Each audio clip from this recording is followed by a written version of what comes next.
Ooh, just give me a minute. Gosh, I need to. Just give me 1 minute. Oh, my phone. My phone.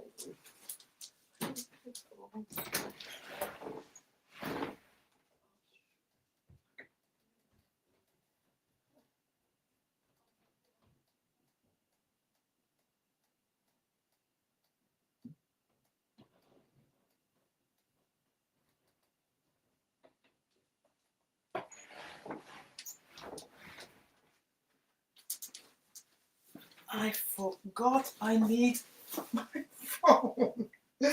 I needed my phone. Hello, ladies and gentlemen. Welcome to today's webinar. And it's about embracing change, how to thrive in transitions.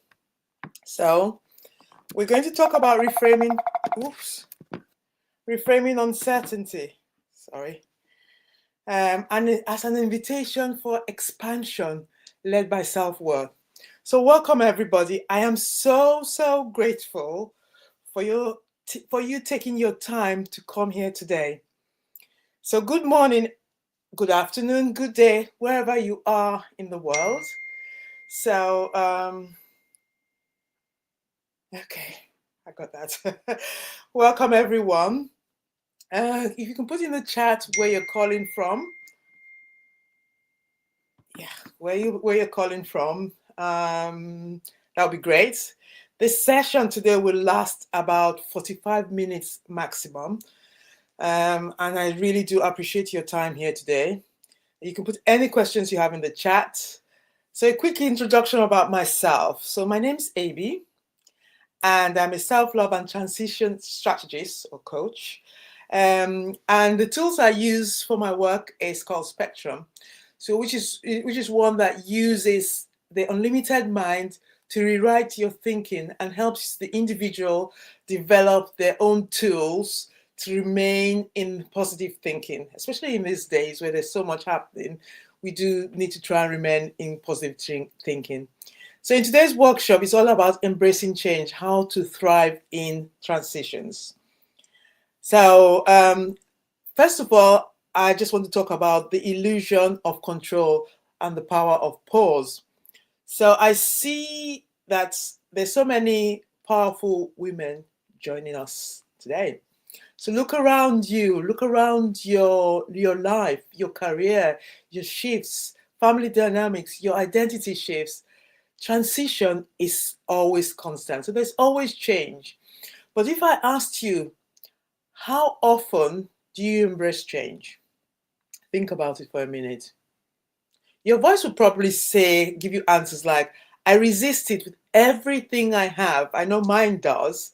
So the question I have for you is, in one word, what is your knee-jerk feeling when you hear about an unexpected change or a transition?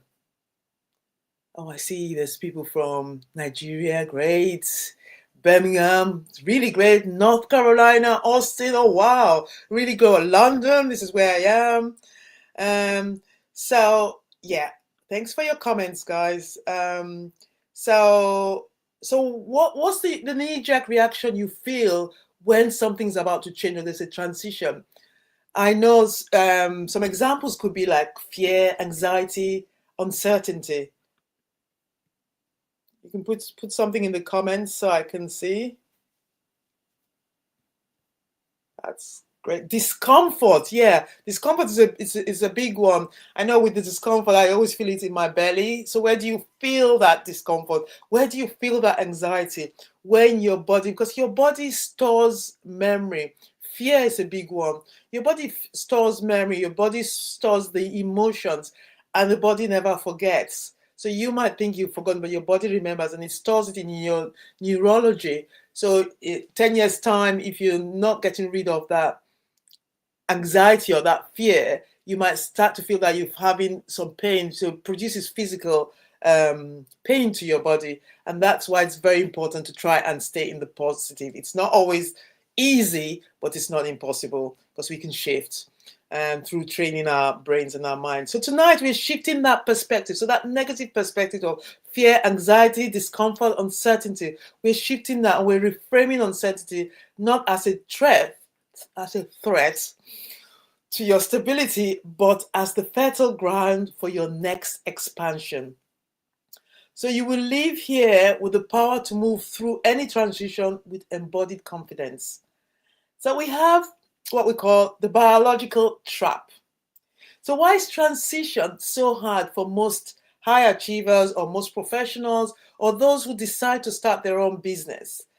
I know for me it got worse when I decided to go out on my own because there was not the comfort blanket of having an employer. But even in these days, even with an employer, because we don't know what's going to happen, so we're always so change is always a bit scary. So because we're wired for control, we're wired to have everything in order. We are conditioned to wear what I call the polished mask.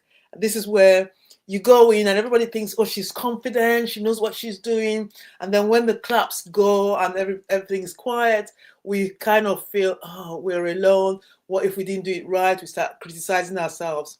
So we are conditioned to wear the polished mask and project certainty. But change immediately triggers our nervous system and it sends us into fight, flight, or freeze. So we start bracing, we start overthinking and micromanaging, which is just the strong one archetype. So we come across as being like really strong, but deep down we're maybe discomfort, like you said, or in fear or anxious. We try to maintain the illusion of control in the face of volatility. That's just the way the body, the brain protects us. So if your body is bracing, your mind can't process. If you're in fear or you're in flight or you're in freeze, your mind can't process, it can't work.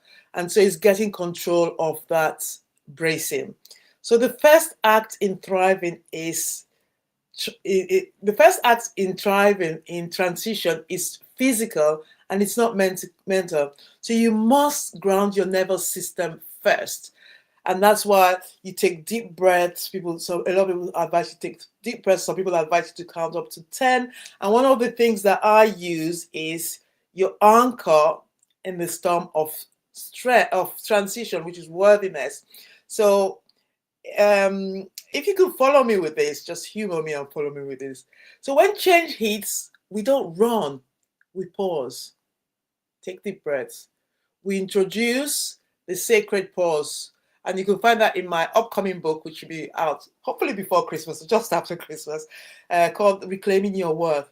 And this is the immediate intervention when the ground feels shaky.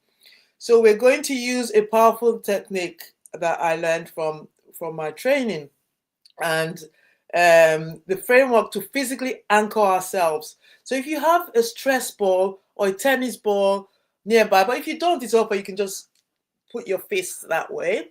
Yeah, like as if you're grabbing a stress ball. If not, your dominant hand will work. So my dominant hand is my right hand. I don't know if it's trained right, so it's reverse on the thing. So the goal is to create physical focus and release, proving to your nervous system that you are in control of your tension. Because your body is very important. And a lot of times we don't realize that there's three parts of us. So there's the mind, which is a tool that helps us. It helps us to think and put things in order. It protects us from danger. And then you've got your unlimited mind, which works with your body. So your body, and then you got your body, mind, and spirit. Spirit, not in the religious sense, but spirit in terms of who you are inside. So your body remembers and your body stores things. So it's always good to remember that. So the goal is to create a physical focus and release, proving to the nervous system that you are in control of your tension. So if you hold or clench your fists very tightly, focusing on that tension, that feeling of bracing against the transition. So feel the struggle in your hand. Now on the count of 3, we're going to consciously release the fist or the ball and let the physical tension dissolve. Are you ready? So 3, 2, 1, release. And you can go, yeah, or you can just like push it out. And that tells your nervous system that you're ready to release that anxiety or that fear, and puts you in a calm state of mind so you can think. So this is a micro pause. This is the micro pause in action. This simple act teaches your body that you are safe even when the external world is not stable. So there's a lot of chaos, and I call it the eye of the storm. So I'm in the eye of the storm. So everything around me is really chaotic. And then when I'm in that anxiety, I get confused. What do I do? Which direction do I go in? But when I do this, then I can just stay in that storm and be able to think what direction I need to move. So, so your physical self-awareness is the anchor that proves your worth is inherent. You don't need to do anything to earn safety. You just need to release the tension you're holding so you can clearly see the next step to go. Let's see if there's any more messages. Yes, did that and just told my body that I am in control. Exactly. So you're telling your body you are in control because you are in control. And I think we just forget how much control we have, and we allow our mind to take over. But we are the masters of our mind. So we need to take over control from the mind rather than the other way around. So these are things that I've learned, and they do work, and I speak to others and they do work. So when we're in transition, so the next thing we go into is the ownership of rewriting your transition narrative. It's up to you to write that transition. So when we're in transition, the inner critic goes into overdrive, telling us, oh, we've messed up, or we're not ready to pivot, or somebody else is better than us, or we don't have enough experience, so we need to study more. This is where we claim ownership of our stories. So we shift from being the victim of change to the creator of our next chapter, which is really, really empowering. So a victim would say, why is this always happening to me? Why me? That, I find, disempowers us, and we need to flip that, because we will always have change and we will always have challenges. That's part of life. So what if we flip that by saying, why is this transition, we flip that to say, what is this transition creating for me? What can I learn to carry me forward to the unknown? So every transition is an opportunity for growth. And when you get to the other side, you kind of think, oh, wow, I did it. Wow, I did it. Identify now one negative narrative that you've been telling yourself about your current change or your current transition. And now consciously add this phrase: I am taking ownership for this chapter and I'm evolving through it. So you take charge. I am safe, somebody said. Fantastic. Yeah, you are safe. You are safe and you are in control. Okay, so worthy, W-O-R-T-H-Y. So we've done W-O and we're going to do R and T. Yeah, R and T. So R is resilience and T is truth-telling and transformation. So the fear of change is usually a fear of doing things imperfectly. So we're afraid of being judged. We're afraid of making a mistake, that people will look stupid and people will think we're foolish. And usually people don't. Because if you know who you are, you project that confidence anyway. So if you're even making a mistake, they don't really know. And even if they did, it doesn't matter, because a mistake is an opportunity to grow. It's an opportunity to learn. We see mistakes as negative, but they're not. It only becomes negative if we keep doing the same thing, repeating the same mistake over and over again and expecting change, which is what Einstein said. So it's just the sign of craziness if you're just doing the same thing over and over again and think it's going to be different. So you cannot achieve transformation if you're desperately telling or trying to control every detail of the unfolding transition today. You can't. So truth telling means acknowledging the messy reality of the transition and accepting that you are enough right now. You're enough. So we must release what drains you, especially the energy of drain of perfectionism, which a lot of people have. This perfectionism paralyzes your ability to take the next step forward. Resilience is built in release. So give yourself the permission to be messy. It's okay to be messy. Perfectionism is a form of spiritual procrastination. So if you're looking for perfection, yeah, you're procrastinating. People say, "Oh, I'm a perfectionist. I want to." That is procrastination. It's just a fancy word. So it keeps you stuck. So you're not able to move forward because you just think, "Oh, I need to just cross the T. Yeah, I need to do this." It's not to say you should be careless, but you do your best. You try. You work your hardest, and then you do. Like there's a saying that says, "Done beats best." So put it out there. It beats best, because when you put it out there, you start to reform it and you start to get better. But if you never put it out there, you don't know. Transformation requires the next small step, even if it's messy and the roadmap isn't fully drawn. In transition, good enough is often a greater act of resilience than perfection. So think of a small win this week where you chose clarity over comfort in a moment of uncertainty.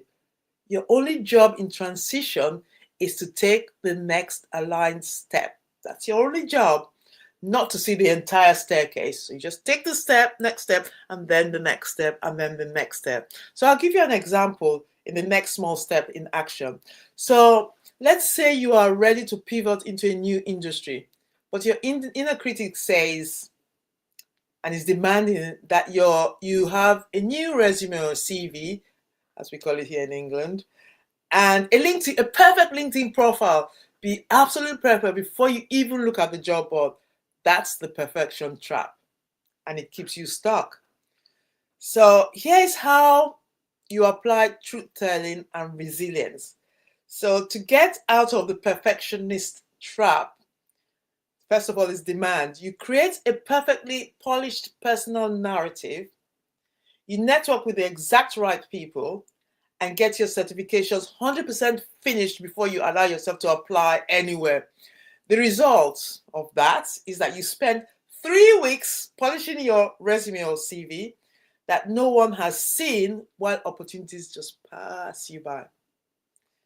But instead of aiming for perfection, so this is where we go. Instead of aiming for perfection, we choose the smallest, most aligned action.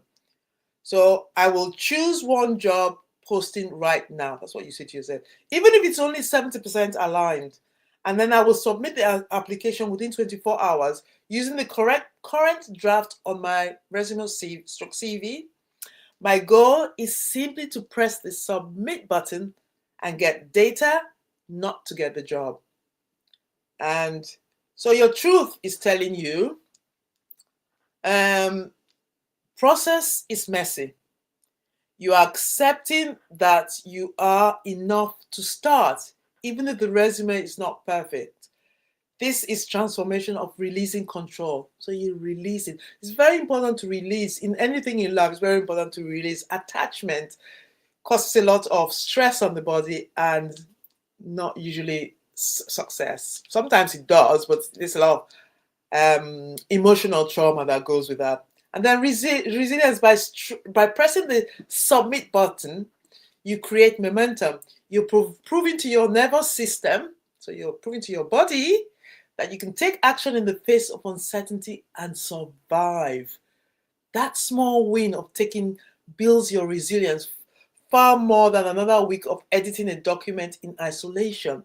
So you're telling your body that yes, you can do it. So that's going to your brain to say, yes, I can do it. And you know what? Your brain then works for you to give you more solutions to do what you need to do. So you're telling you're actually saying to your body, I can do it. And so it's working well. So the next day you find you're moving a step further. It's like when they say in yoga, touch your toes, and then you breathe in, and then you try again, you go further, and then you try again, and then you go further. And that's what happens to the brain. When you start trying, you get into it. Okay, the first few, you might make mistakes, but you find out that your confidence builds, and also you go further. So you look at yourself a week before and you see, I've gone much further and I'm much better. My CV is looking better, my application is looking better, I'm interviewing much better, because your brain's doing the work for you then, because it knows that you're confident. Rather than trying to hold you back by protecting you because you're in fear, your brain will hold you back to protect you so that you don't go into danger, because you're telling yourself that you're in a dangerous territory. So it's very important to do this for your nervous system. And so now I ask, what is that one messy, good enough action you can commit to right now?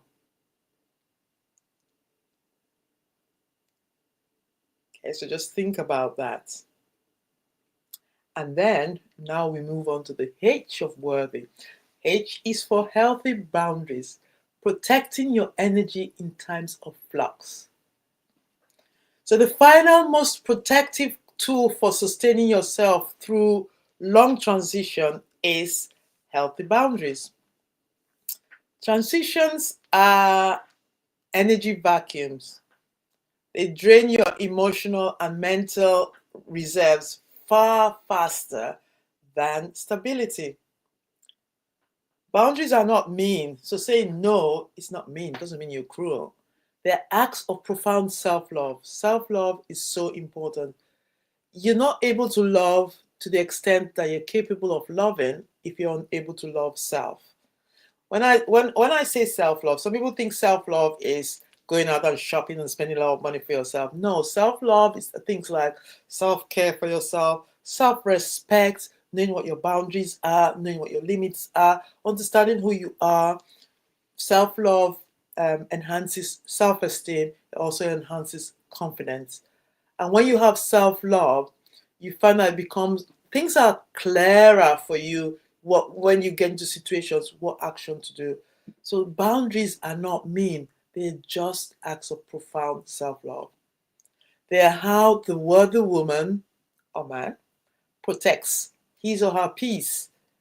This might mean saying no to new commitments, or conserving your energy, or limiting digital input that amplifies your anxiety about current shifts. So identify one area this week where you will set a loving boundary to protect your peace. So what energy leak will you plug to ensure you have the resilience for this transition? Because the thing again about having boundaries is you don't want to get into burnout. I got into burnout because I was doing everything, even when I didn't feel the energy to do it, I'll still push myself to do it. So that's stress on the mind, stress on the body, stress on the spirit. So it's very important to say no and not yes all the time. And saying no doesn't mean you have to be cruel about it, or doesn't mean you have to be harsh about it. Most people understand, because most people are feeling the same as you. So you can say no, I can do it later, or I can do it next week, or no, I can't do it at all, but in a nice way. People do understand when people say no. And especially if you've always been doing things, when you say no, people do understand. And yeah, and if you have that love for self, you project that love outside anyway, so they won't feel a rejection, hopefully. So your peace is your influence and your fuel. When you protect your cup, you lead from abundance, not from depletion, ensuring you have the strength for the duration of the change. Like someone once said, you serve from an overflowing cup. So when your cup is full, that's for you. And anything over is for other things. Because you can't serve from a cup that's not full, because you're just going to deplete it and deplete it. It becomes empty and then you crash. And it's important that if you want to do good work, that you need your cup to be overflowing. So setting boundaries is very, very important. So let's recap. Let me see if there's anything in there. I push myself to go out and associate with friends. That is good, provided, because of, obviously you do need people. So it is good to link up with people, but you should listen to your body. It's so important. I have a friend of mine, and she talks about the body. She's actually written a book about the body and about burnout. And it's just so important to listen to your body. So if you're feeling pain, like sometimes I might start to feel pain in my back, so I know it's time for me to rest. I feel that little twinge. If you're feeling anxious about doing something, listen to your body, listen to where you're feeling it in your body. So that's so important. So he said, I once stayed in for 6 months after losing a job because I told myself that I had to have a job for people to see me how I wanted to be seen. Yeah, so yeah, that's another thing we do, don't we? Sometimes we're looking at how we're looking for validation from the outside, and that's another thing, because when we value who we are, we have that self-love.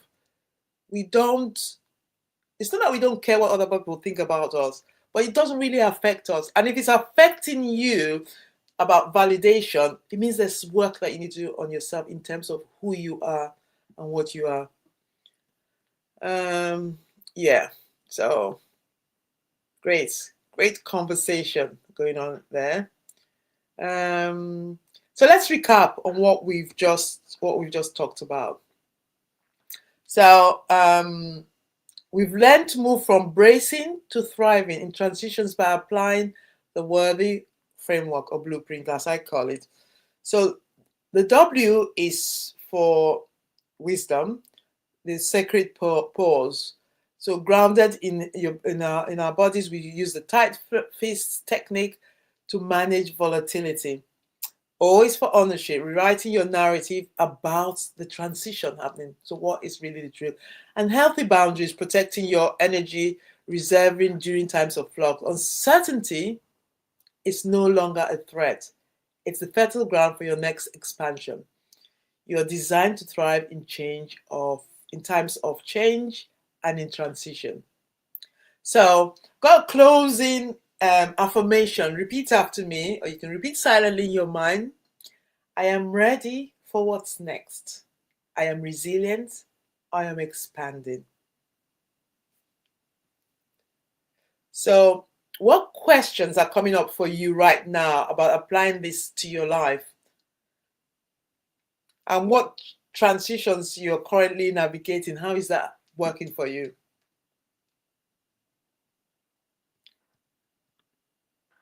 You I definitely did burnout, yeah. And you know that doing burnout, that's not fun. I remember when I had my burnout, you can't move. You can't move. You can't think, you can't move. So physically and mentally, you're completely drained. And listening to your body is so important so you don't get there. Boundaries is so important. Knowing who you are, your self-love, self-care is part of self-love, it's not all of self-love, but self-love is internal as opposed to external. So yeah, set better boundaries. Yeah, I think we're all guilty of that. Yeah, setting boundaries. But yeah, it's about respect of self, respecting ourselves. So anyway, before I continue, if you have any questions, you can always DM me. We can always talk offline, so that's not a problem. But I've got a 5-day challenge coming up. It's a free challenge, free Worthy Woman Reset Challenge on the 8th of December for 5 days. And in here, you can begin to transform self-doubt into unshakable self-trust. So each day, you'll uncover your worth, you'll reclaim your story, and set powerful boundaries. And by the end of it, you'll have clarity, you'll have tools and confidence to live authentically, leaving the not enough story behind for good.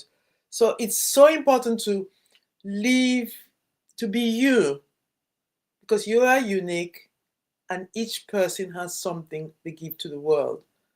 And I think we get lost in trying to be like something else, somebody else. We have an idol that we want to be like, but you can only be you and you can be best at being you.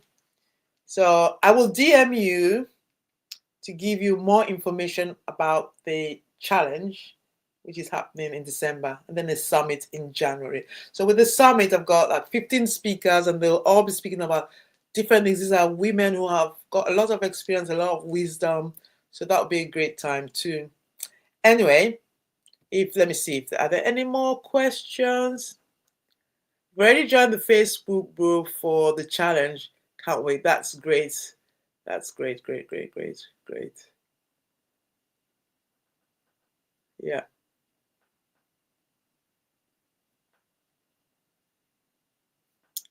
That's so great. So I just want to thank you all. If you haven't got any more questions, half an hour, which is really great. Because I know everybody's busy. For some people, it's the middle of the day anyway. So I like it that it's quite short and brief. I just want to thank you so much for your presence and your willingness to embrace your own expansion today.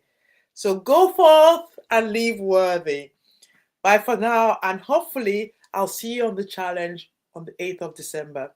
And I'll be DMing you for more information on it. Thank you. See you soon.